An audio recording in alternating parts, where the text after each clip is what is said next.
Hi, everybody. Um, okay, today I had been thinking and thinking about, I really hadn't stressed enough what I had wanted to in my last video. So, come on, Maria. So I wanted to go over this and make sure that, like, everybody's clear what they're doing. Because by going after Tyler Robinson, and I would say this is particularly applicable to Megyn Kelly. I think I covered that in 2 videos ago. Um, but she wants to be there. She knows that Tyler Robinson is guilty, and she wants to be there when they, inject him, kill him. Um, I'm like, oh yes. It's also very inconvenient. I've never like been able to understand. Like, wait a second, you guys, all of you, pro-life, pro-life, pro-life, but you're pro-capital punishment. I'm confused. So, anyway, this everybody who wants to cover up evidence, and this includes all the people in the government, that even comes to a higher degree of criminal negligence, if you will. Um, even if it's not malicious intent, it's just incompetence, doesn't matter. This is the life of somebody. Um, they're going for the death penalty. Now, I believe at this point, yeah, he was somehow involved. Death penalty, I don't, you know, because if he's alone, excuse me, that's a patsy. Um, and I don't believe in the death penalty to begin with. So right then and there, you could do life imprisonment and that, but I don't believe in taking a life. This is the big thing that I have with all these pro-life people. The unwanted child, the rights of the unwanted child, I'm fighting tooth and nail, and everyone wants to shut me up because I'm fighting for the rights of the born child, and human rights of people everywhere, instead of just a bunch of LGBT on this side, as Kerry Kennedy has been doing. I mean, come on, you guys, wake up and smell the coffee. Like, a little bit of common sense of what's going on here. Everybody in Washington, they're taking you for a ride. The PhDs, the MBAs, now I understand why they got targeted by the Nazis. I mean, the shit with Noam Chomsky. Then there's Jordan Peterson, Chris Hedges. Chris Hedges, he's got, one book about the fascists and the Christian, far right or something, and the death of the liberal class. I'm like, yeah, I contact him. No, he just ignores me. Everybody, I'm like, well, what? Your life is just getting on a podium and preaching from a pulpit? Like, you're producing nothing. You're contributing nothing to society. Because everybody, oh, I love it. That was particularly when I was at the IMF, and that was Akerlof, Fishing for Fools. I was like, the only thing anybody cares about is getting the signature on the book and then putting it on their coffee table, so then they look like they're intellects. See, this whole, oh my lord, the liberals, they've all hung me out to dry. I'm like, oh yeah, real fair weather friends. You always complained about the conservatives. Bonjour. So anyway, I digress. Um, so I want to make it abundantly clear to everybody what they are doing. Who are, shut up, shut up, shut up. Candace Owens, shut up. Everybody who's looking into this case, shut up. Just drink the Kool-Aid. You're ruining TPUSA when it's not. TPUSA is doing that to themselves. You're making Erica Kirk, this poor, widow, look guilty of something. I'm like, well, she's kind of doing that herself as well. So, like, stop trying to deviate the attention away from the thing is, okay, who killed Charlie Kirk, really? What's behind that? And then why are all of you people who should be the first in line saying, wait a second here, this smells to high heaven. I want to know what's happening. Why are you all the first to be saying, nothing to see here, let's move on, let's move on? Went through that on the last one. So, but I want to make it really clear that what you are doing is, okay, so I Googled this. This is from AI. So, colluding to wrongfully convict someone is a serious crime, falling under categories like conspiracy, obstruction of justice, perjury, or suborning perjury, as it involves a criminal agreement to interfere with the judicial process, potentially leading to charges against those involved and affecting the wrongfully convicted person's case. Specific criminal acts involved: conspiracy, agreeing with others to commit an unlawful act like fabricating evidence or pressuring witnesses; obstruction of justice, obstructing the administration of justice, which includes influencing witnesses, destroying evidence, we like that one, or making false statements.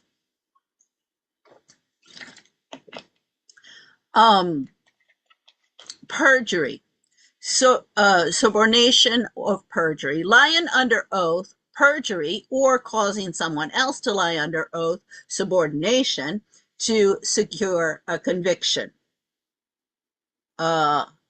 We have many instances of that. Well, okay, lying under oath. There we get into a gray area, but fabrication of evidence, creating false evidence to frame someone else. Can anyone make a connection there? Let's see. False accusations, knowingly making false criminal charges. Now, this one, I've been all over the place with the Me Too movement. When my landlord went after me, even I was like, are you freaking crazy? Just, chuck in the towel and go. But I needed, I was like, no, this gives me standing in cause in the courts in DC and proof to what's going on here. And it was a doozy of a case. And I was very clear with the lawyer, the landlord. I was like, lady, you're real stupid. You're real stupid. And I was like, your lawyer is real stupid for not reading my email and taking note of because I'm like, I'm coming after you. You can't, how many times I've explained to people, if you make a false claim, if you utilize the courts to extort money from somebody for malicious intent, to somehow damage somebody, you get everybody involved. In illegal activity. And the courts who are too stupid, I don't care if they're doing it on purpose, and this is like with the Mitch Snow case and these viperous women, and that the Benton County, Washington courts, that they need to be investigated. I don't care if it's that or it's just, stupidity. Everybody's doing it habitual, because I don't care what your reasoning is. I've explained this I don't know how many times, and nobody wants to listen. Well, that's their problem. If you explain to somebody, like, you are doing something illegal, You could go to prison for this. And they say, I'm good with it. Well, then that's their problem. Okay. So, as I say, oh, I've been doing this for so long. Okay, legal context. While collusion isn't always a specific crime, it describes the act of working together for an illegal purpose, which triggers various criminal statutes. Federal and state laws, like in DC, I'm in DC. Please save me from the crocodiles. I recently did. Oh, where's my crocodile? There. I'll look for it. Hold on. Okay. Oh, I won't be able to show it on this. Okay. Well, collusion is always. Let's see. Yeah, like in DC, have specific statutes against interfering with justice, including jury selection. In essence, if you conspire with others, police, witnesses, prosecutors, have we seen any of that? Oh no, isn't it? To frame an innocent person, you're committing multiple crimes against the justice system and the individual, potential leading to severe federal or state penalties. So, I'm not going to bring this up because also, oh gosh, I'm still challenged. I noticed at the end of the other ones, I'm not switching right with the my slides on this stuff. I'm still working on that. As I say, I give myself an F. Yes, I give myself an F for my IT stuff. So anyway, here you've got Alien Enemy Act. You can click on there, Alien Enemy Act, history and potential use to remove members of international criminal cartels. This is applicable to everybody who's involved there. Because this is not just who killed Charlie Kirk. This is what's behind this apparatus that's doing this, and how is this being accomplished, and what are your end goals, yada, yada, yada. Okay, so Chapter 15, Treason, Sedition, and Subversive Activities, and 10 U.S.C. 903B, Article 103B, Aiding the Enemy. So I asked particularly, the military guys, as this is the ever present question in these slides, particularly with this attack from Gary Melton. I mean, it's been Gary Melton, Valhalla, Alex Jones. I'm sure there's some others, but those are the three that I've seen on Mitch Snow to, just vicious attacks on this guy, and investigation, bringing in.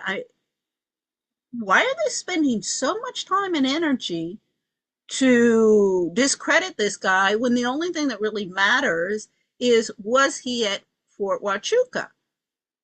I mean, he did, he says he saw this thing. That's why he contacted Candace. Now, even Candace, on her TikTok, or was it Instagram, said that she had given it like 50% chance. So I think this was a tactic of Candace. Go fishing, and I hope she realizes if she hangs this guy out to dry, she's no better than anybody else here. And she's using that guy. So they're going to come after her, but they're going to have to come after him. Now, she's got how many million followers and stuff. She still has a voice. She does have some people that are supporting her. Let's see if anybody will learn to work together. Because that's been the problem I've been facing now for, keep on saying, 20 years. I've been in this shit.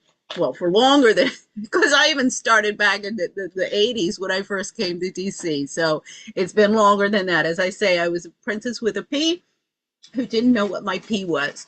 But now I know what my P is. And I want it cleaned up. So anyway, yeah, she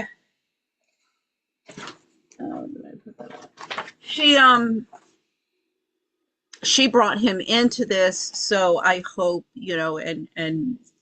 she could have used that information and not have brought him on to the platform and really held him up to get attacked like this.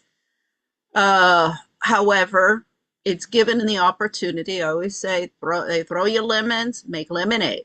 So it has given the opportunity, at least from my side, to let's get, this has opened up the can of worms, the Pandora's box, however you want to call it, of what's going on in family courts. Hear Mitch saying all of this stuff, these women contending this stuff. Let's bring it in. Let's come on, you podcasters, go for it. Go for it. Keep on saying. There's money to be made there. Oh, that'll get you lots and lots and lots of clicks and likes and views and stuff.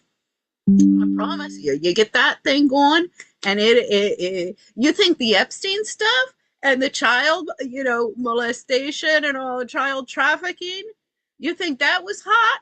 Oh, this is so much better, you can't even imagine. So come on.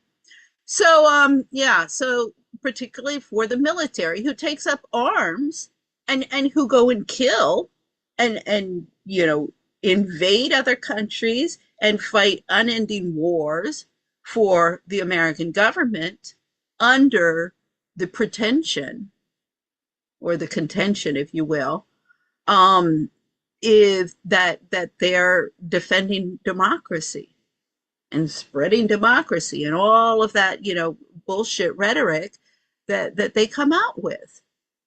It's not true.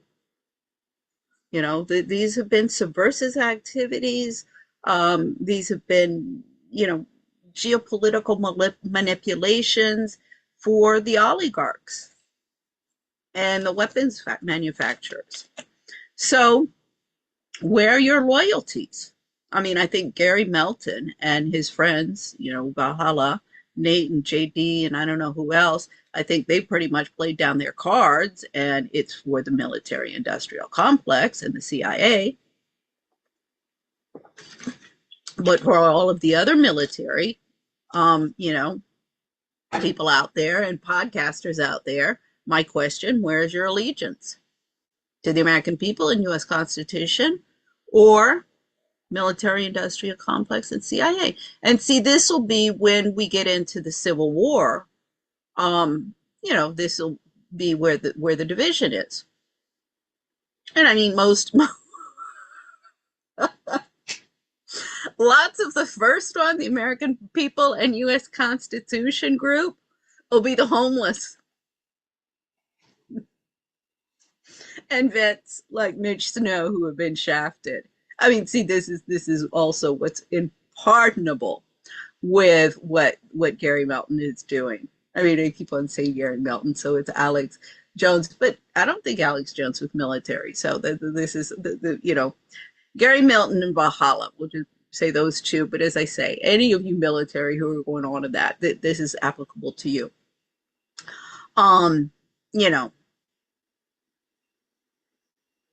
It is what it is. I mean, as I said, when this whole frickin' thing started, oh God, I was just looking at Nicole King in Marbella. She's a journalist as well. She was my neighbor. So anyway, yeah, I've got a lot of journalists that have known about all of this shit from the beginning. Anyway, when all of this stuff started, I said, you fuck with me and I'll fuck with you. And don't go after my kids, because then I'll really fuck with you. So yeah, this has been a long time coming. One guy, this was a spouse at the IMF Family Association. He said, because in the evenings, I always, after 5 o'clock, I mean, I stopped working for them, and then I was doing all of my research, and I would just keep the place open. I mean, I was like in a tiny little place with no heat. So of course this was better, and I'd stay until about 10 or 11 o'clock and always keep the door open, and he was always in there. His wife was always overtime. Oh, that's a big trick there over there. That needs to be looked into. So anyway, he said to me, he was like, "Oh my God, you sound like you're going to war." And I said, "Oh, this is war. This is war. They declared war on me. I have acted in good faith from day one." And I mean, like, oh my Lord. I was like, are you people kidding me? You want to come after me and try and defame me? I'm like Princess Teresa compared to any of you people that I know. I mean, this is but see, this is the whole thing with the Mitch Stowe and, oh, we've got the documents from the courts. I'm like, oh, that doesn't mean shit. The documents in my case, this is also what I'm like with Foxcroft and Cobham Hall in England. I mean, these are exclusive boarding schools. Foxcroft costs $70,000 a year to go to. This is where all of the robber baron heiresses went to. This is why I know all of these girls. I went to school with them, and they've all canceled me because we want to keep the concentration of wealth. It's the same game that's been playing with the central banks since the 1800s with the same families. You just have more people who have joined the game, and the whole thing's gotten bigger and bigger. If you thought that the collapse of 1929 was bad, waiting to see the collapse of 2029. Maybe it'll come quicker. It's going to be a shit show, and that's what nobody wants you to be looking at. So anyway, I forgot where I was going.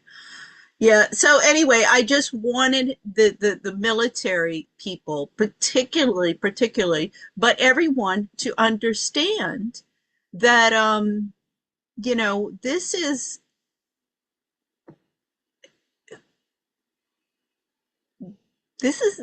the end of the road. Everybody's got to pick which side, of everything has become so radicalized to the right and the left that and there's so much corruption. See, this is the problem. They're radicalized because they want to, all the different factions want to keep everybody's attention away from the real problem of all of the corruption and fraud.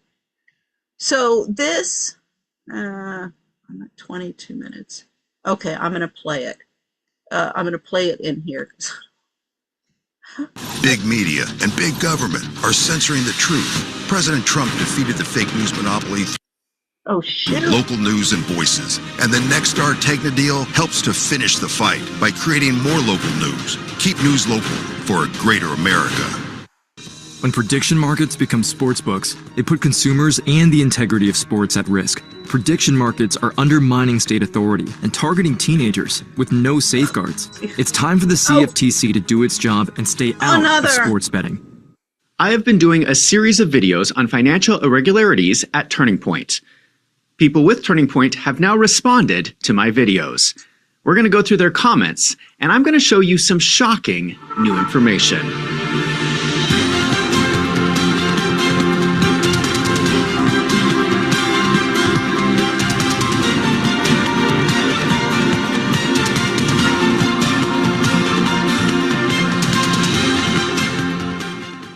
In my videos, I've been talking about a company named 110 LLC. This was listed as one of the top independent contractors for Turning Point with payments of $1.5 million. I tracked down the address for 110 LLC to the parking lot of a strip mall. This address is also listed in the financial disclosure statement of Arizona State Senator Jake Hoffman. I have seen everyone's comments, and the internet has spoken that the most likely explanation is that the money is being sent to a UPS store mailbox in that strip mall.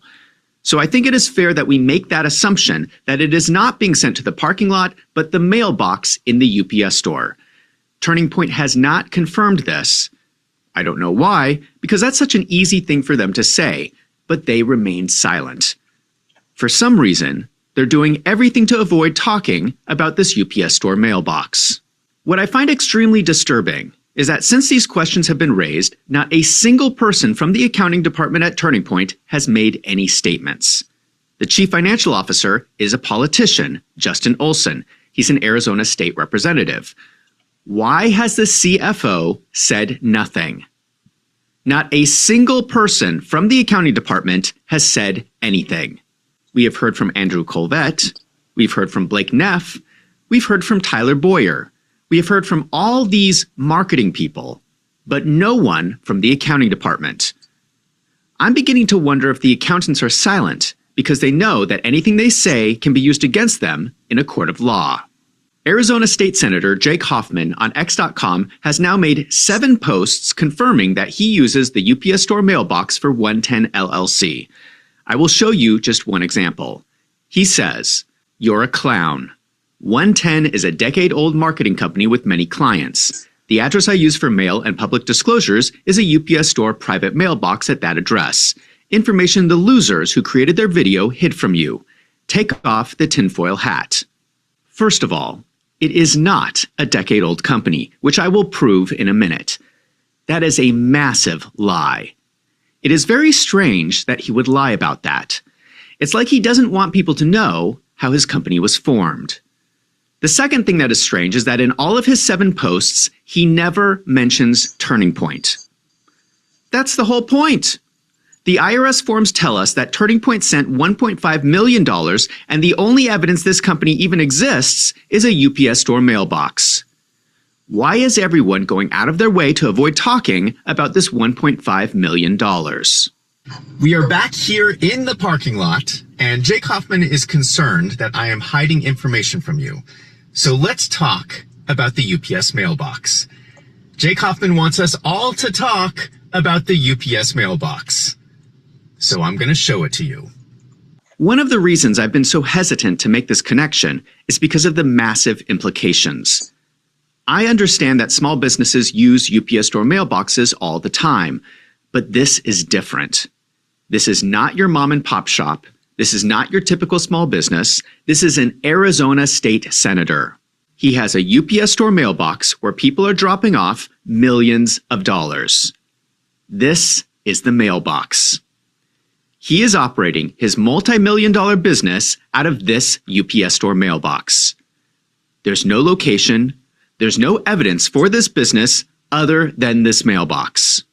I do have to correct a mistake I made in my previous videos. I made the statement that there was no website for 110 LLC. I have discovered that is not correct. There is a website. It's just very hard to find. It is at 110.io. And I think it is very revealing. On the website, you can see a sample marketing example with Turning Point action listed on the ad. I think it is very suspicious that he is advertising that if you pay him money, you are also going to get the support of Turning Point action. You should go check this website out. There's not a lot on it. It is literally one page. What is even crazier is that if you look the website up using the Wayback Machine, you will see that the website has not changed at all since 2021. I will repeat, this marketing company has not made a single change to its website since 2021. Additionally, the reason the website is so hard to find is that it is not indexed by Google. If you search on Google site:110.io, you will receive 0 results. So this supposed marketing company has a website that you cannot search for on Google. This really does not do anything to convince me that this is anything other than a fake shell company. Jake Hoffman has also explained that he does not give out the address or details of his operations because of political persecution from what he calls the insane, murderous left. I'm sorry, Jake Hoffman, but that explanation is not good enough. You are a state senator, and you have to prove you are not taking bribes. You cannot claim security reasons as a shield to stop anyone from knowing the details of your suspicious business. This would be like if Donald Trump decided not to let anyone know the addresses for his hotels. You could not know anything about his golf courses for security reasons. That would be ridiculous. You chose to live a public life. You do not get to keep your business a giant secret. There's nothing wrong with a state senator running his own company, but it has to be an actual business and not a way for him to launder money. Let's assume that Jake Hoffman is completely innocent. This is still a stupid thing for him to do. It is stupid. Just for appearance's sake, it looks really shady. Imagine if Joe Biden had a UPS store mailbox where people would walk in and drop off millions of dollars.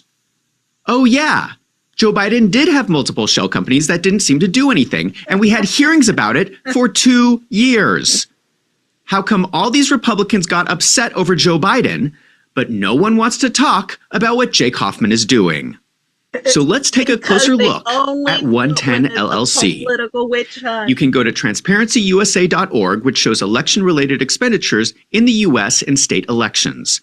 110 LLC received over $4 million from Arizona election campaigns and a small amount related to Wisconsin campaigns.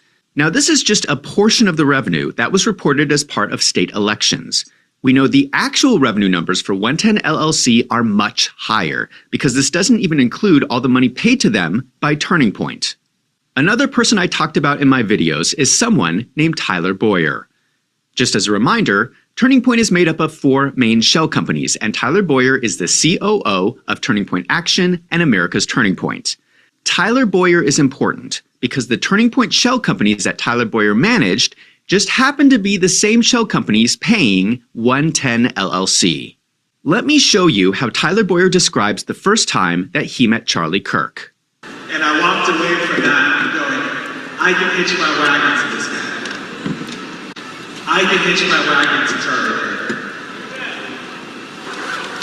He was my best friend. We went everywhere together. He says that he was going to hitch his wagon to Charlie Kirk. He said that he was Charlie Kirk's best friend. We're going to see how good a friend he was. And does anyone know what this hand signal is? This is very strange. Then there is this clip where he talks about Candace Owens.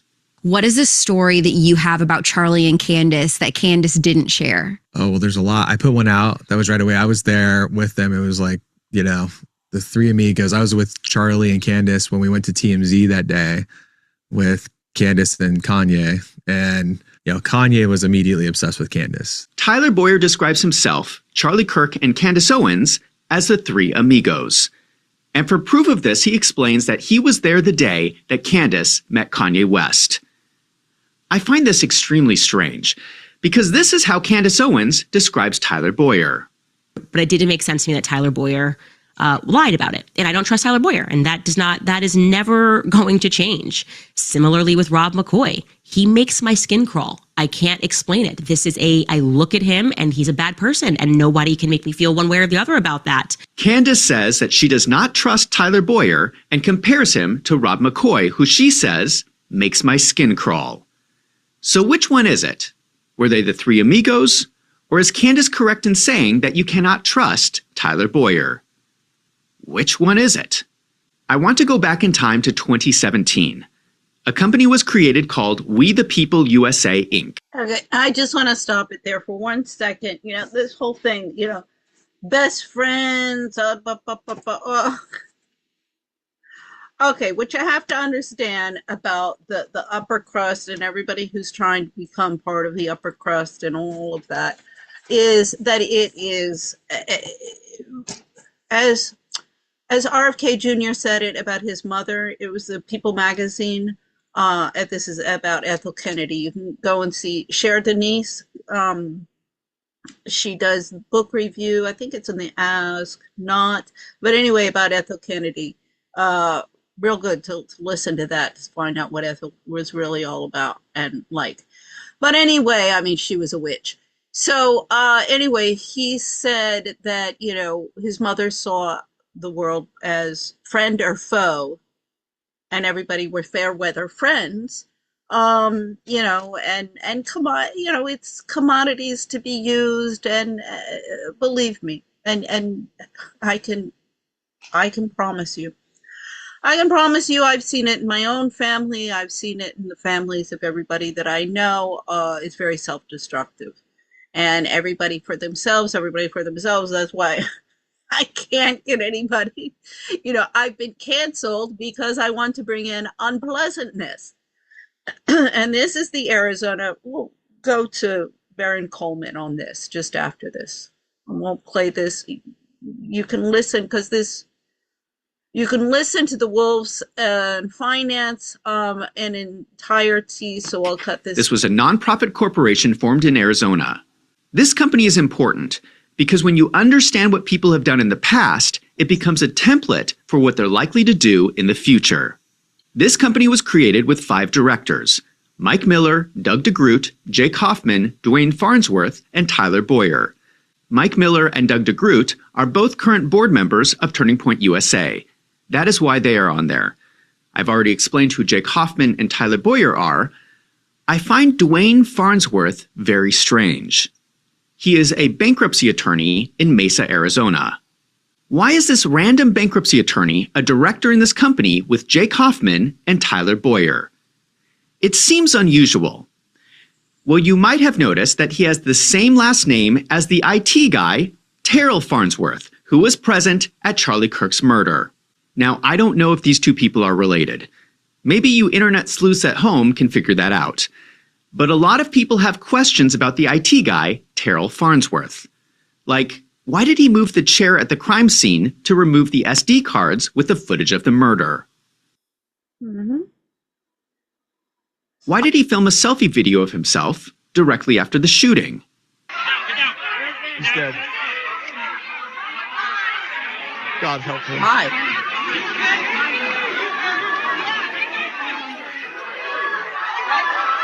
I find this extremely strange. Who witnesses a shooting and immediately thinks to themselves, I want to film a selfie video of myself? I think that's odd. So a lot of people have been questioning. And he climbed up. If you look at where he was and where this video, he climbed up on this thing, and I forget who went. One of the guys who went there to UVU and showed it and said, this is not some place that you just like jump up onto. It was really difficult to get up on. So it was very strange. Why this IT guy acted so strangely? Well, I can give you one possibility. If his relative was involved in shady business dealings on the side with Tyler Boyer, that could explain it. But again, I don't know if they're related or not. The main point is to show that Tyler Boyer and Jake Hoffman have a history of doing these side businesses together. We have the paperwork. This company was formed in 2017 and then it was dissolved in 2021. That is strange because 110 LLC was created in 2021. Here is the formation paperwork signed by Jake Hoffman. I do not know why he lied about this in his post on X.com and said it was a decade-old company. This was formed 4 years ago. It was formed at this address in Delaware next to several other buildings Candace Owens has identified in her podcast. Now, that's probably unrelated, but it is still a pretty strange coincidence. Just to be clear, the Delaware address Jake Hoffman is using is for InCorp Services, which is listed on Delaware's website as a registered agent who can set up one of these shell companies. My question is, why does all this shady stuff happen in Delaware? So at the same time the old company was being shut down in Arizona, this new company was being formed in the state of Delaware. Because it was formed in Delaware, all the partner information is kept secret. We cannot see who is involved. But I don't think it is a stretch to say that it is my opinion that Tyler Boyer was likely involved in the creation of 110 LLC. If Tyler Boyer is a partner, that means that he would receive a share of the profits of every dollar that flows through that UPS store mailbox. Okay, as I say, you can watch this. I'll have the slides posted. You can watch all of these links. Because I'm just doing one slide or 2 slides for this one, so you've got the others. Which is basically the Mitch Snow case. So I wanted to, as I say, you can watch that. But Okay, so also Delaware. Now, Delaware, this gets into the DuPont family. And Babby DuPont was my roommate at, well, for one trimester at Foxcroft. She was always wearing Lily Pulitzer clothes. I don't know if anybody remembers, but Lily Pulitzer back in the 80s, but it was all of this like neon pink and green and stuff. So anyway, yeah, and the thing is with the DuPont family, I mean, one of the most horrific cases of child abuse and neglect is of one of the DuPont heirs. And I mean, just horrific. He had the kids locked up and like they were putting feces on the wall. And I mean, they were living like animals. And this, of course, produces this, animal behavior.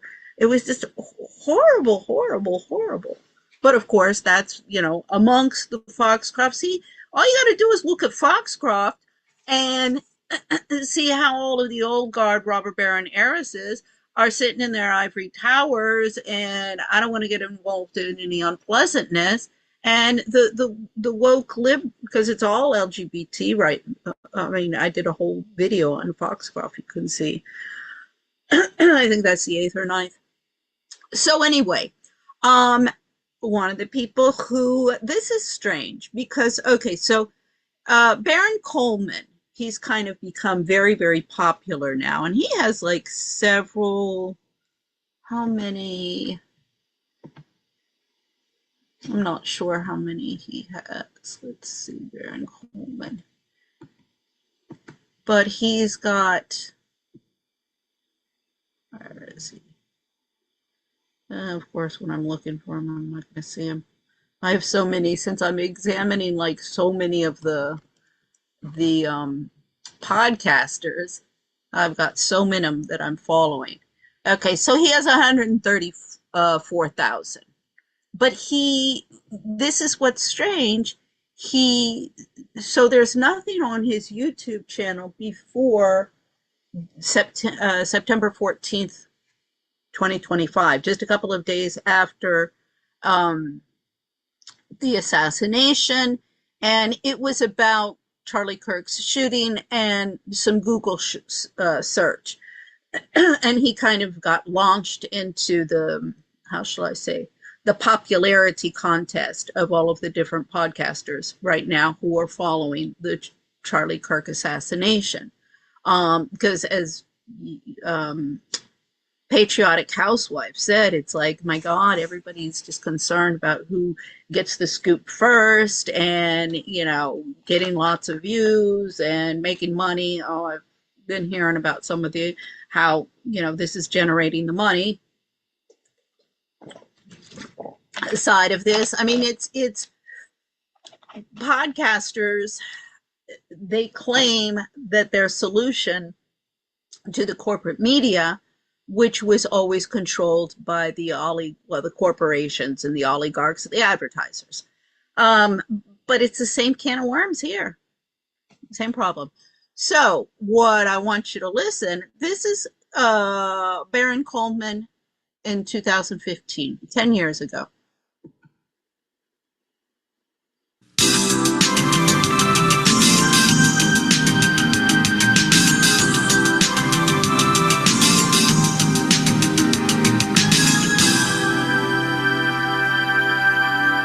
And welcome into Getting Help from Uncle Sam. Most of you that are my age realize the fact that when you went to school, you learned about the government. There was a judicial, an executive, and a legislative part of our government. The legislature makes laws. The process of the executive is to make sure all those laws are done so we can run the country properly. The judicial just has to make a ruling if something's kind of awry. Well, things are kind of awry. So I went to the expert, Brian Coleman, and Brian... Baron. I'm sorry, Baron. I don't want to call you Brian. That's all right. I know it was Baron right from the start. But Baron, you and a couple of your cohorts, you do a daily radio show. We do. Called News and Views. Mm-hmm. It airs on 93.1 if you're looking for the dial. WACV, and basically you hit some hard facts, don't you? We do. We cover a lot of current events, a lot of political issues, cover elections when elections are going on. Just try to keep people informed, try to be a little entertaining so they don't get bored getting all the information, but we have a good time up there. Well, we've said all along, and I tell my viewers, they need to get actively involved in things that are happening. Absolutely. Because what is happening, and we see it in the country, is that the very vocal minority makes things happen, and the very silent majority kind of sits back. When I was talking to you yesterday, I said, we go around fat, dumb, and happy. Before you know it, we're just going to be fat and dumb. That's exactly We're not going to be happy because things change on a day-to-day basis. What do you need to do to be involved? Well, the first thing you have to do is be informed. Okay. You've got to look at the issues independently. You've got to get information from both sides. You can't just trust that your favorite news outlet or your favorite cable outlet is going to provide you all of the facts. You've got to understand that everybody has a bias, even those in the media. And there are places you can go to get independent information.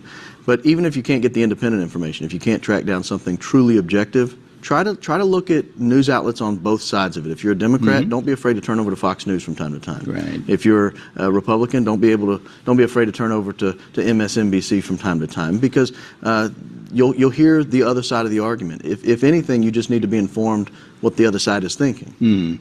How important is it for you to have contact with your representatives and your senators? It's critical. Yes. It's absolutely critical. It's probably the one part of our government most people miss out on, is the ability to interact with your elected representative. They're not kings.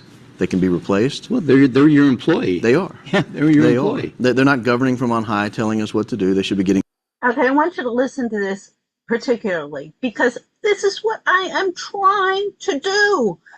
Get the congressional members to listen to the constituency, but also get and this comes from the job of the ruling elite of the different states, different communities, the different, and I mean, I know Arizona, I mean, more Tucson than Phoenix, but I mean, my father was a famous cardiologist. I mean, why my parents left, that came out. That'll come out in my book. But anyway, yeah, we found out that about why just before they died. But anyway, so I know like all of the ruling elite. I mean, the McCains are in this. I mean, McCain's particularly with the 2008 election, the Tea Party. I mean, through my mom and Mike Helen, that might have been blocked. I mean, I know my mom wanted to shut me up. I mean, whatever. That's a whole other story. Anybody wants to listen to it? Okay, fine. Contact me, and I'll. It's really very sad. But anyway, I did, when the McCain Institute, I contacted Cindy McCain. She's pulling the same shit as Ethel Kennedy. I mean, instead of calling attention and calling these nonprofits out and saying, what are you people doing? No, I'm just going to join the game. Remember when I was explaining up here at the beginning, the collusion and all of that shit. So, why does Brian Coleman hang up on me? I mean, it went, first phone call, it was busy. So I called back, and then it just goes straight to hang up, whatever. I'm like, okay, fine, buddy, because I had sent him an email. Whatever. I don't know what his deal is. But here he is, obviously, because he was a January 6th lawyer. So this is my whole thing with all of the January 6th lawyers. I have all of these cases, Trump, the Trump administration, America First Legal with Stephen Miller, they don't want to have anything to do with me. Why? I mean, that should be, all of you journalists should be asking him that. So please, all of you January 6th people, why is it that you don't want to help me? I prepared all of these cases under RICO, Foreign Corrupt Practices Act. It's, given additional teeth, if you will, under the International Conventions on Human Rights. which I know, okay, don't start with me about, yeah, but the United States, we don't answer to the International Criminal Courts, or we didn't sign this.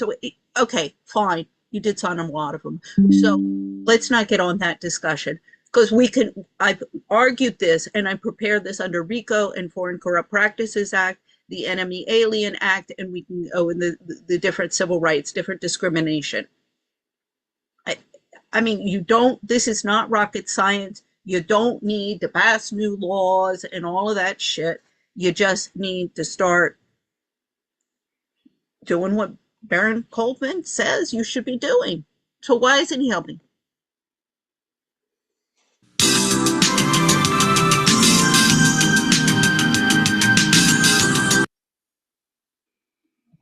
And those in the media. And there are places you can go to get independent.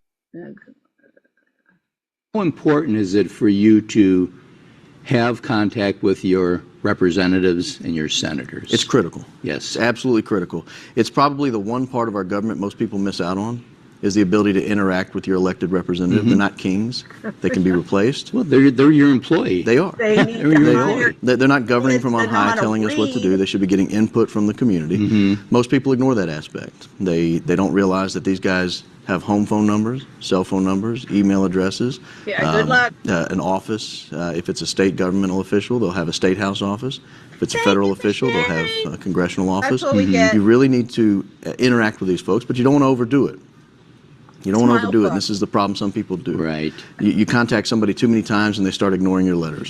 So, if once a month, every few months, you decide, hey, this is an issue that's important to me, don't be afraid to get out a piece of paper and write it down. And especially if it's a critical issue. You'll just ignore it. Absolutely. The big issues, if you certainly. think something, and it's kind of funny because I wrote letters. I actually wrote a personal letter to the Supreme Court justices with regard to the gay marriage thing, and I don't know if a letter means anything to them. I don't even know if they ever opened up that letter.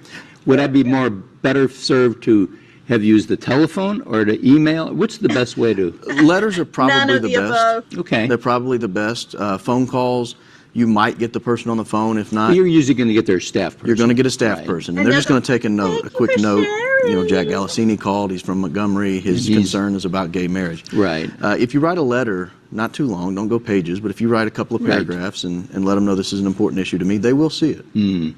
Well, that's good. They won't. Now, again, when issues start to come up, then a lot of times the lobbyists have already got their take on the thing, and they've probably already done a lot, because we hear about a person leaves here, they go to Washington, or even in the state. They leave Lee County or Covington County, and they come up here. How strong are lobbyists in making the decisions for these people? I'd say they're 80 to 90% of the decision-making process, but that leaves 10 to 20% for the folks back home to weigh in. And you may look at that and say, well, that's overwhelming. I could never compete with the lobbyist. I'll just quit. Don't do that. Don't think that, because they do want to hear, they are worried about getting reelected. The one thing the lobbyists control that most of the folks at home don't is the money. Right. And money is the mother's milk of politics. So don't be afraid to donate even just $20 to show up on their list. And that's not a bad thing. And know that you've done it. And in the case, obviously, the lobbyist has the money and maybe has some influence over that person, but that's just one vote, so to speak. Right. And so the people in the county, can they come together in the county and find out that these are some common concerns we have, and then as a group, let this be known to their constituents? Absolutely, absolutely. One of the things that's underutilized are these town hall meetings, these telephone call-in forums, things like that. Don't be afraid to participate in those. It's something that's absolutely critical. But when you go, don't be angry, be reasoned, be rational. They do listen, because though the lobbyists control the money, ultimately it's the votes that determine whether they come back in office, and ultimately most politicians want to come back in office. Good. I'm going to get you to come back in another couple of weeks, because we're getting close to a mayoral election, and we want to just really tell our people, what should you be doing when you're just looking at elections in general, and we can maybe use that as an example. That'd be outstanding. Okay? And just remember this, your vote is very important to elected officials. Make your voice known. Do become the vocal majority. You can make changes, and we'll be right back right after this. Your vote is very important. Yeah, your vote. Vote with your pocketbook. Stop with that, because it's all, it's all about getting the vote and manipulating it and get in power. And then they all play the same game. Everybody's seeing that with Kash Patel, Don Bongino. People have to wake up and smell the coffee and how the world really works. Thanks, Melania. Melania Trump has thrown Donald Trump under the bus in perhaps the way he feared the most with respect to the Epstein files. And now Melania Trump is running away. She is evading service by Michael Wolff, who sued her after she threatened Wolff that Wolff needed to apologize and retract statements about her connections with Jeffrey Epstein. Michael Wolff said that she was chilling his First Amendment speech and that her threats constituted an abuse of process. He filed a lawsuit against her in New York, and he's ready to take discovery. He wants her deposition. He wants Trump's deposition. He wants emails, documents, and text messages from her. He wants emails, documents, and text messages from Donald Trump. In connection with his lawsuit, he's got a process server who's been trying to serve her all across the country. She's not accepting service. Her lawyer who sent the letter threatening Wolff is refusing to accept service. He goes, I'm not representing her in connection with this. And he previously said in the letter threatening Wolff, please direct all of your correspondence to me. And so now this has backfired in Melania's face, but more significantly, this has backfired in Donald Trump's face, because Michael Wolff isn't just any author, right? Michael Wolff is Donald Trump's former biographer. Like, he knows Donald Trump well. He knows Melania well. He sat down with both of them. He's spoken with so many people in Donald Trump's orbit. He knows where a lot of the bodies are buried. And so for Melania to go after Michael Wolff and then now run away from Michael Wolff after she threatened Wolff that she was going to sue him, you can see a disaster on the horizon for both her and Donald Trump. And not only is Michael Wolff Donald Trump's former biographer, he's a former biographer for Rupert Murdoch, but you know who he was potentially also going to be a former biographer for? Yep, you know it. Jeffrey Epstein, who spoke with him and told him about and showed him photos of Donald Trump and young ladies, or perhaps girls, individuals of indeterminate age. And Wolff says, I've seen photos that Epstein showed me. Wolff was told a lot of inside stories from Jeffrey Epstein, from Steve Bannon, about Donald Trump's fears regarding what Epstein knew. So Melania threatened Wolff. Melania said, I'm going to sue you, Wolff. Melania has not sued Michael Wolff. Wolff sued Melania, and now Melania is refusing to accept service right now. And Wolff, he's ready to go. He wants to go into court. He wants discovery right now. So why I'm saying Melania threw Trump under the bus, because now you have Michael Wolff, who is out there, aggressive. It's like his dream come true as a former Trump biographer, right? He can get all this information in discovery now. She's opened the door to that. So here's what Michael Wolff recently said about his attempts to have a process server serve Melania Trump and her efforts to evade service of process. And so it's like, she wants to be a bully. She threatened to sue Michael Wolff for $1 billion.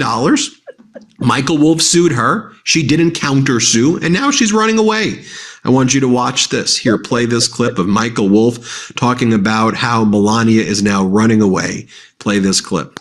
This is an update about my lawsuit against the First Lady of the United States. I think she's running from us. By suing her, we have the right to subpoena her and her husband and their friends, and to ask all concerned about their relationship with Jeffrey Epstein. We have tried to serve her lawyer in Florida. He has absolutely refused to take service of our lawsuit. We've sent a process server to Trump Tower, where we understand she lives, not in the White House, but in Trump Tower. And that process server, who seem perfectly familiar with serving people in Trump Tower, a lot of dubious people there. When the server found out that it was the First Lady, they panicked. They refused to do it. We got another server to go, and this was just yesterday. They arrived at Trump Tower. They were prevented from getting in by security. Security told them that they would take any papers and throw them in the garbage. But they did confirm that Melania Trump lives in Trump Tower. So this is a kind of historical point. The First Lady of the United States does not live in the White House. She lives in Trump Tower. We will now go into court as early as tomorrow. Now, just a reminder about Michael Wolff's lawsuit. You see it right here. He filed it on October 21st of this past year, so before the Epstein files were released. And by the way, Michael Wolff, you've seen him here dozens of times on the Midas Touch Network, where he's talked about things that you're now seeing in the release of emails from the Democrats on the House Oversight Committee from the Epstein estate. Because remember, Wolff mentioned the Steve Bannon Epstein connections, and now we're seeing lots of emails of Epstein emailing Bannon and what Bannon was telling, Wolff. So everything that Wolff said is spot on. Here's Wolff's lawsuit, and he says on October 15, 2015, defendant Melania Trump, through her counsel, demanded that Wolff immediately retract certain statements which Wolff allegedly published about Mrs. Trump. A copy of Trump's attorney threat letter, Melania Trump's attorney threat letter, is attached as an exhibit. Number 2, the threat letter insisted that if Wolff did not comply with these demands by October 21st, 2025 at 5 p.m., that Mrs. Trump would initiate legal action against Wolff for over $1 billion in damages. And then Wolff says, as a result of this threatened legal action, it creates a climate of fear. It creates a chilling impact on Wolff's First Amendment speech. So Wolff says, I'm suing. Here's the letter just so you can see the letter that was sent by Melania Trump to Michael Wolff. The lawyer is Alejandro Brito. Notably, Brito also represents Donald Trump on a lot of actions right here. October 15, 2025, and here's what it says. This law firm serves as litigation counsel for the First Lady of the United States of America, Mrs. Melania Trump. Please direct all future correspondence relating to this matter to my attention. This correspondence serves as a demand under Florida law that you must immediately retract and apologize for false, defamatory, disparaging, and inflammatory statements made about Mrs. Trump, which were published in the Daily Beast and contained in the article titled Melania Trump Very Involved in Epstein Scandal. Author: failure to comply will leave Mrs. Trump with no choice but to pursue any and all legal rights and remedies available to recover the overwhelming financial and reputational harm that you have caused her to suffer. So you see right there, by the way, this lawyer, Alejandro Brito, is saying, please direct all future correspondence to my attention. So now that Michael Wolff has filed a lawsuit against Melania, he's directed it to Brito's attention. He goes, hey, you're the lawyer, right? You threatened to sue me. Can you accept service of the lawsuit? Because you have to serve somebody with a summons after you file a lawsuit for you to then start discovery. If the lawsuit gets filed, then you have to serve them. And you know how sometimes people avoid process servers? That's what's going on right now. But she's represented by a lawyer, right? So Michael Wolff's like, yeah, let me try to serve the lawyer. And the lawyer's not accepting service. So here's what Melania says was defamatory. The article's defamatory statements. Here are the false statements in the article that were made by you, which are defamatory per se, and which were published by the Daily Beast. Melania Trump is very involved in the Epstein scandal. First Lady Melania could be the missing link in President Trump's ties to convicted sex offender Jeffrey Epstein. Melania was very involved in Epstein's social circle and noted that this is how she met Trump. She's introduced by a model agent, both of whom Trump and Epstein are involved with. She's introduced to Trump that way. Epstein knew her well. And then the lawyer for Melania, says all of this is false. All of this is defamatory, disparaging, inflammatory. You published this deliberately to denigrate Mrs. Trump. Immediately issue a retraction and immediately issue an apology. If you do not comply with the above by October 21st, 2025, Mrs. Trump will be left with no alternative but to enforce her legal and equitable rights, all of which are expressly reserved, including by filing a legal action against you for over $1 billion in damages. You are hereby put on notice. And so Michael Wolff said, okay, you're putting me on notice. I'm suing you. He sues. She's now running away, avoiding process servers. He's going to have to go into court now to make a court order that says that basically after you try to serve someone a certain amount of times, a court can deem the lawsuit served.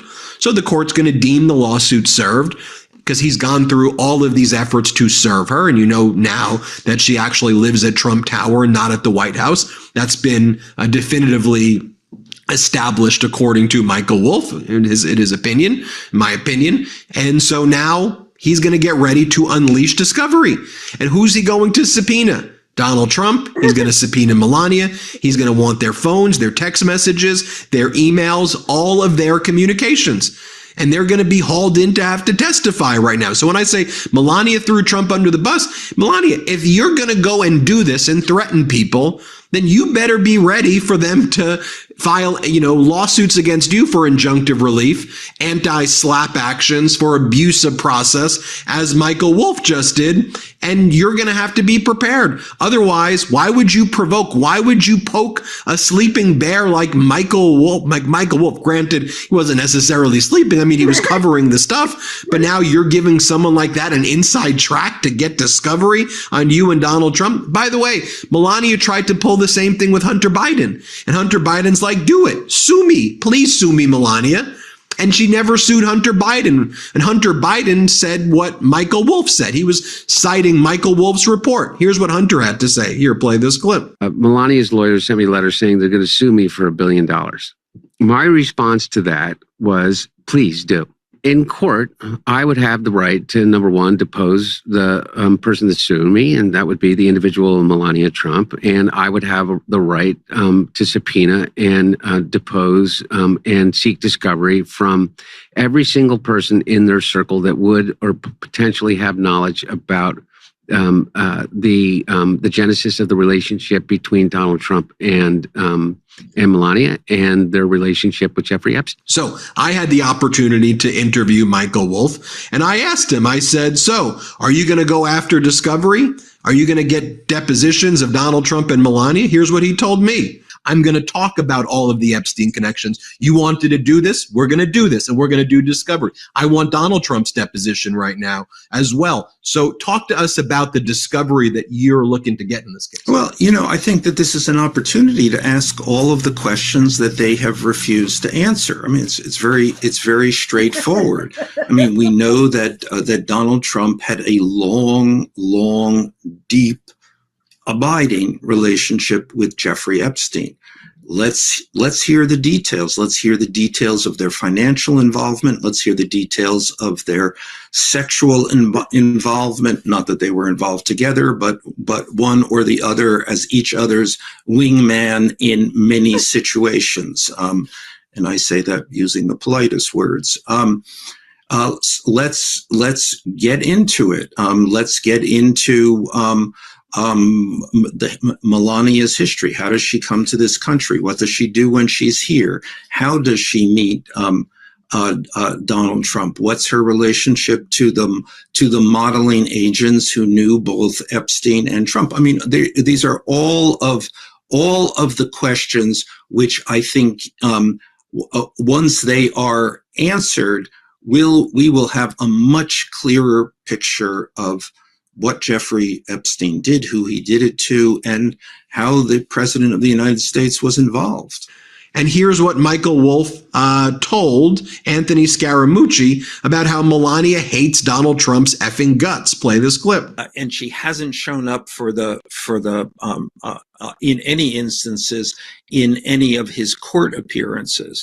And I had somebody told me the story of Jason Miller approaching her and saying, "Hey, it would be great in terms of the first indictment of you coming there and stand by your man." And then she said, then she laughed, said, "Nice try." Anyway, I was talking this through with one of the people and asking, so what's going on here? Really, what is this about? And I remember this person looked at me with incredulity, as though it should be obvious to anyone. And this person said she hates his fucking guts.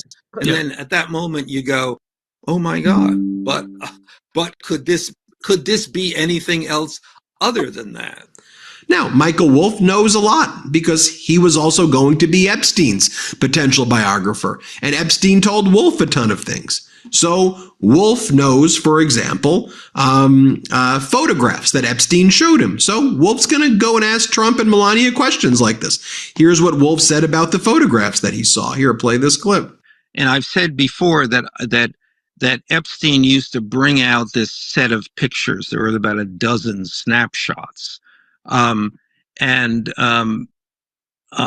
among them, there are at least three that I remember, two of topless girls, sitting in Trump's lap around Epstein's swimming pool.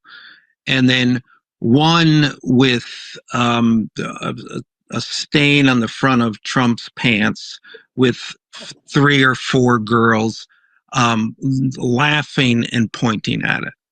So I have seen those pictures. So what's your best guess as to where they are? Well, I'm my best guess is that Epstein kept them in the safe. The safe was emptied out by the FBI. Where are those pictures? Now, I think that Wolff is also going to ask Melania a lot of questions. I think she has a lot of explaining to do, right? I mean, we know that Melania gave false information about her background of arriving in the United States. Pull up this article right here. She said she graduated from a university that she didn't. Take a look at this article. With degree debunked, Melania Trump website is taken down. Melania Trump's cribbing last week of Michelle Obama's lines. She stole Michelle Obama's convention speech. Do you remember that? Was not the first time she claimed something that was not hers. For months now, reporters have noted that Miss Trump, who grew up in a small Slovenian town of Svenica, did not obtain an undergraduate degree in architecture from the University of Ljubljana, and her professional website claims she did. Instead, she left after her first year to pursue a modeling career in Milan. As recently as a week ago, Ms. Trump's website stated that she had obtained a degree before going on to become a philanthropist and skincare entrepreneur. On Wednesday, the Huffington Post noticed that the site had been entirely scrubbed of its content. People clicking on its address are now redirected to the Trump. I'm sorry, my God, I can't even say it right now. Philanthropist and skincare professional. I am up to here. Everybody I know. Yeah. Oh, I got my own skincare thing. And I'm a philanthropist. Oh, Lord. Organization website. That was July 28, 2016, and Melania posted the website in question was created in 2012 and has been removed because it does not accurately reflect my current business and professional interests. No, it was removed because it did not accurately reflect your past. And I think that there's a lot of questions to ask Melania about her past. And so if I were to have her deposition as well, I'd be asking a lot of questions about how'd she get here into the United States? How'd she get an Einstein visa? What's the connection with Paolo Zampoli? You all know Paolo Zampoli? March 11, 2025, Donald Trump writes, I'm pleased to announce that I appointed Paolo Zampoli as special envoy for global partnership. With his extensive experience working with the United Nations, the Kennedy Center, and various international initiatives, Paolo will help us advance America's interests on the global stage. Congratulations, Paolo. That's March 11, 2025. Well, who is Paolo Zampoli? When Donald met Melania, Paolo was there. Here's how the New York Times described things in an August 31, 2016 article. A couple of weekends ago, Paolo Zampoli received a text message from Melania Trump, the wife of the Republican candidate for president, urging him to give her a call. The next day, Mr. Zampoli, a former modeling agent who discovered the Slovene 20 years ago from Slovenia in Milan, listened as Mrs. Trump expressed anguish over a gossipy report in the British tabloid, the Daily Mail, accusing her and Mr. Zampoli of operating an escort service in the 1990s. This is outrageous, the New York Times writes. Mrs. Trump said on the call, according to Mr. Zampoli, explaining that she was considering filing a lawsuit against the Daily Mail for making false and defamatory statements. He said she sounded extremely disturbed. Mr. Zampoli, 46, sounded less than disturbed as he spoke over a recent lunch of pasta in Gramercy Park Townhouse, which is decorated with works of Picasso and others. In his monogrammed dress shirt and Italian accented English, the one-time mainstay of New York gossip pages called the report rubbish and disgusting, but also seemed to relish his return to the public eye. And now here's what else the article talks about, how they met each other at the Kit Kat Club when Paolo Zampoli introduced them. He secured Mrs. Trump's visa to the United States and introduced her to Donald Trump at a 1998 party he hosted at the Kit Kat Club. Mr. Zampoli's parties have featured an alligator, tiger cubs, and models at nightclubs blowing kisses at fashion television cameras.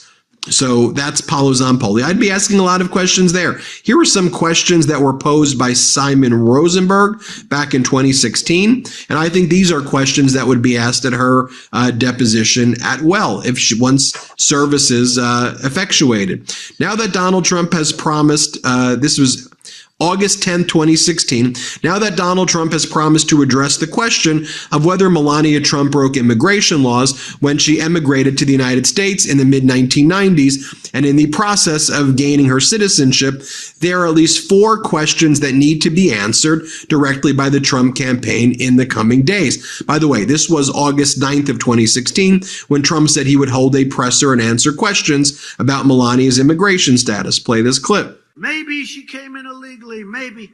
Let me tell you one thing. She has got it so documented, so she's going to have a little news conference over the next couple of weeks. That's good. That's good. I love it. For that one, which never came. He said, Melania Trump may have come into our country illegally, and how would that be for Donald Trump to be talking? Here's the only problem. She came in totally legally. I mean, you know, so it's one of those things. All right, but you'll see it in a little while. I said to her, no, let it simmer for a little while. Let them go wild. Let it simmer. So here are questions that Simon Rosenberg said. What work visas did Ms. Trump have in the years before she received her green card in 2001? Can you produce them and their applications for the public to see? Green card. Can you explain how Mrs. Trump received her green card in 2001?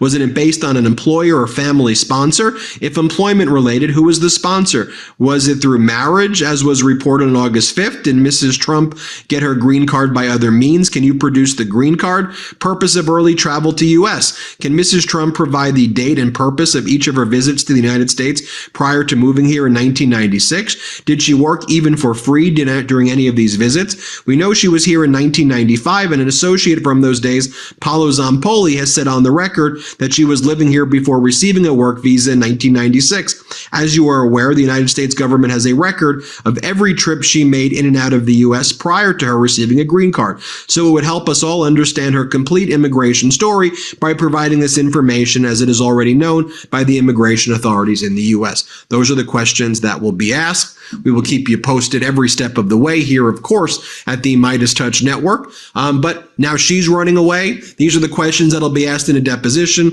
Let me know what you think. Hit subscribe. Let's get to 6 million. We appreciate you. Love this video? Support independent media.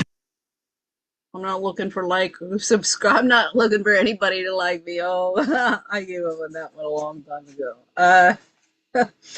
Yeah, if that's a popularity contest. I mean, this is what I love with Nicole King in Marbella.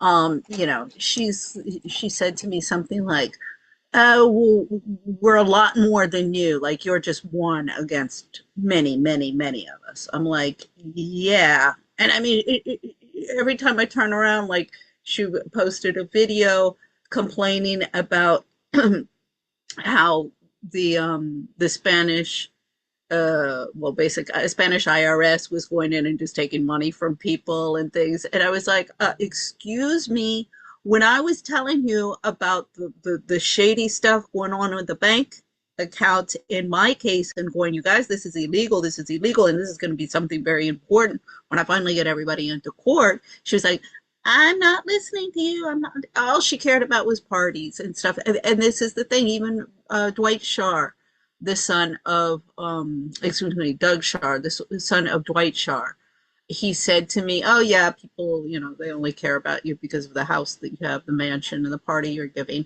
See, this is the reality that we're dealing with. You'll see that particularly with Megyn Kelly. That's why Megyn Kelly, she I keep on saying, even in a hurricane, she blows with the wind so much that she'd be standing even after the biggest hurricane in history. So yeah, and she's just basically, she's New York. This goes all back to Cornelia Guest. I mean, Melania. Why is Melania staying in New York and not coming to DC? Apart from the people in DC are insupportable.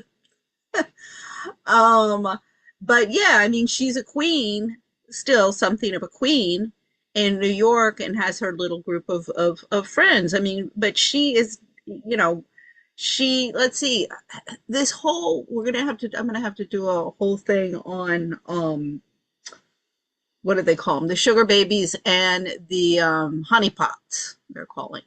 Yeah, it looks like Erica Kirk was a honeypot. I mean, what's her name? Pamela Harriman. That's the Churchill family. She was a honeypot. Jenny Jerome.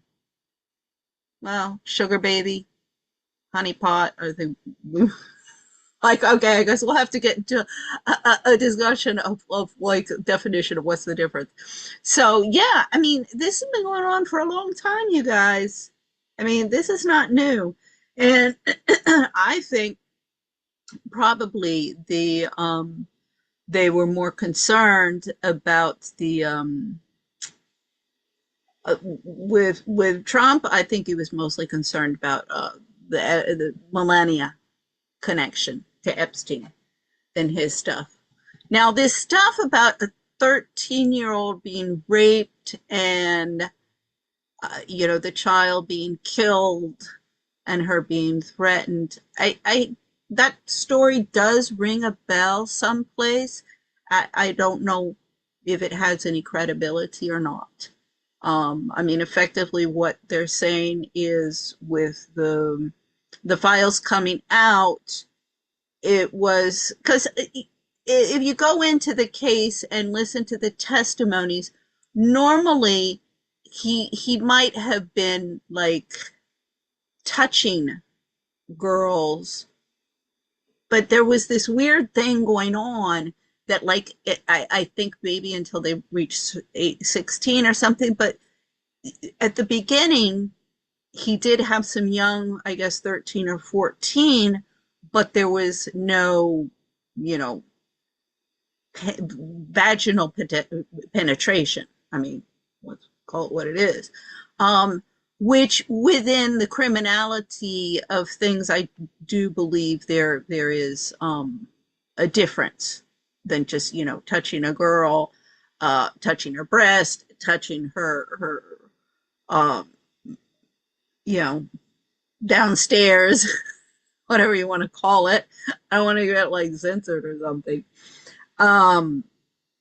But I do believe there is some difference in all of that when you get into the courts. I might be wrong there, but and there was this thing about, there was not penetration with Pino. We've got to get technical here and stuff, and until they were maybe of age or something. So that's all a very great area. And I know it's like, oh, what do you care? What do you care? Well, no, in a court of law, these are precisely why we have a court of law. These are precisely the things. Well, here's the law. Okay, does it Do we have evidence of this? Do we have evidence of that? That's precisely why we need the courts and why we need integrity in the courts, because things are not always as it seems. And people, there are a lot of con artists out there. And the thing is everybody's always like, oh, well, she or he's just a con artist. I'm like, you just jump to that conclusion. Makes you wonder, are you a con artist? Because normally people who go there immediately, oh, it's just some con artist. I'm like, well, that usually means that you're a con artist. In my experience, and I've been around the little block many, many, many, many times. Okay, so that's basically, I just wanted everybody to understand, and make this extremely clear to everybody out there. I don't care if you're the podcasters, the journalists, my schoolmates from Foxcroft, from Cobham, any of the expats that I know from Colombia, from in Spain, all of the expats here in Washington. I mean, I have been there putting this information out. Baron Coleman, he says, yeah, inform yourself, inform yourself. I've been digging through all of this information, and many, many, many, many people know me for many years. And while they might say, oh yeah, she's a bit crazy, oh yeah, she doesn't never, my favorite is my mother saying, well, you would argue with God. And I would say, well, if he was wrong, I would. So, I mean, and Cobham, they told me, oh, well, we don't often agree with Gwenby, but she does present her case with impeccable evidence and documentation and argumentation. So,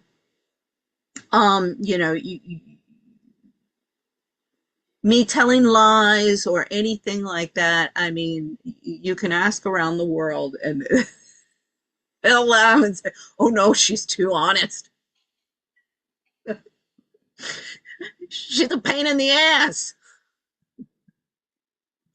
So yeah, okay. So yeah, if anybody wants to go there, anybody wants to attack me and go out, I mean, I just love for anybody to come. No. Her court documents say that she was a drug addict and a juvenile delinquent from the time she was 14 years old. That's what the court documents in my case say. And I'm like, Foxcroft, Cobham, you might want to get with the picture because it's not good ops for you guys. I was like, you gotta be freaking kidding me. I mean, that after everything that went on, and I really do not talk about my ex-husband. I do not want to bring my children into this. I mean, I think it's disgusting the way that Gary Melton went and found Mitch Snow's son, bring on in these bitch women, whatever. But that was pretty disgusting. Lobo, son of a bitch. Yeah, bring it on. Okay, so that's it for today.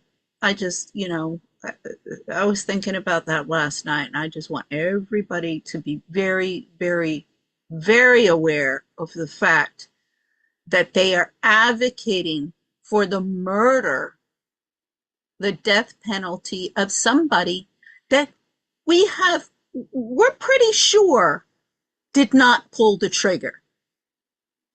Now, was he involved? And would that implicate a jail sentence? Yes, of course. But for him to take the fall for everybody, no, that's not justice. That's not right. That's not what this country is about. Or at least not what the founding fathers fought and died for. And this is my question for all of you military guys. Where are you?